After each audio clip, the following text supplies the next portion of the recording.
a lot of people were still a little surprised that the G20 could bridge what were strong positions and deep divides. This G20 actually delivered very substantively on what were the most pressing issues of the day. Quite honestly, it turned out far better than most people expected. G20 was a big plus on the positive side of the global ledger.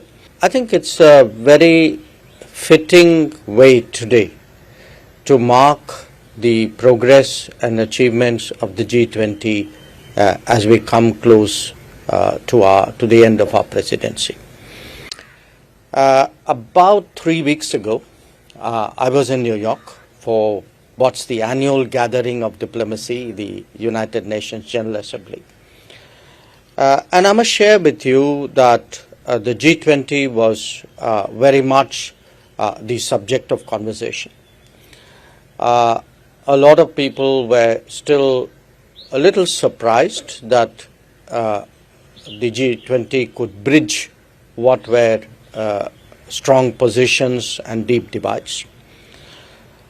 Many other countries also took particular satisfaction at the permanent membership of the African Union in the G20. But overall, there was a sense in global diplomacy, really, that this G20 actually delivered very substantively on what were the most pressing issues of the day, and that quite honestly turned out far better than most people expected. Now that's the way the world saw it.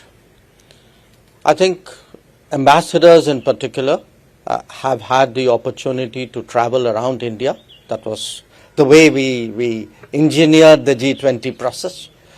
And you would have also seen that in the last year, the interest that Indians have shown in the world in international issues, in issues concerning the future of our planet, our own future linked with that, that's really been extraordinary.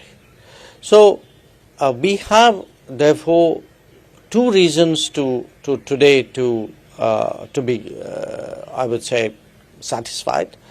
One, that in the totality of global diplomacy at a very difficult time in international politics, actually G20 was a big plus on the positive side of the global ledger.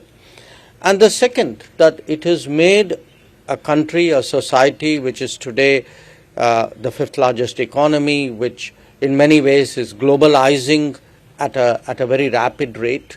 It has made this society far more connected with the rest of the world. Now, as we bask in the afterglow of the summit, I'm often asked saying, okay, it was a great show, so now that the smoke's cleared, tell me, what did you really get done? When I look at what we got done, and to me, the 4 or 5 key takeaways were the action plan for the SDG, which directly fed into the SDG summit which happened after the G20.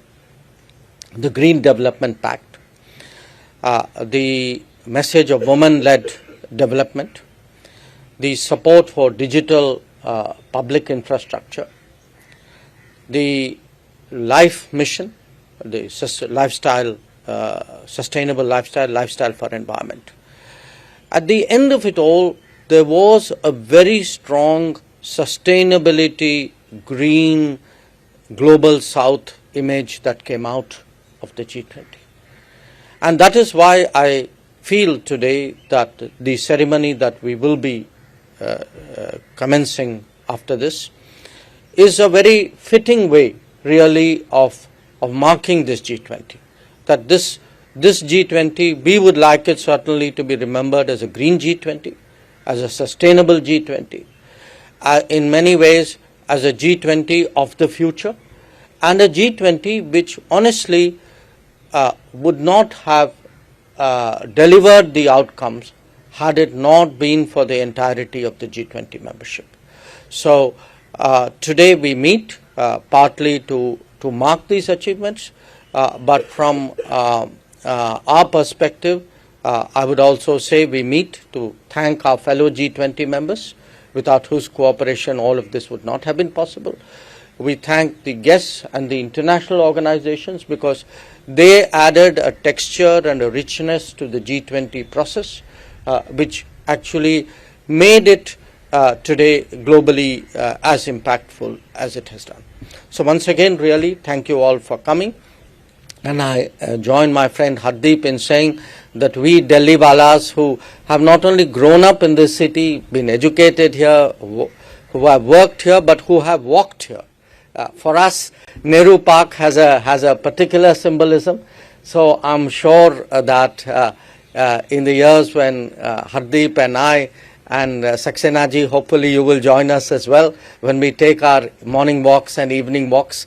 The G20 trees will always be there for us to look back at what was one of our signal achievements.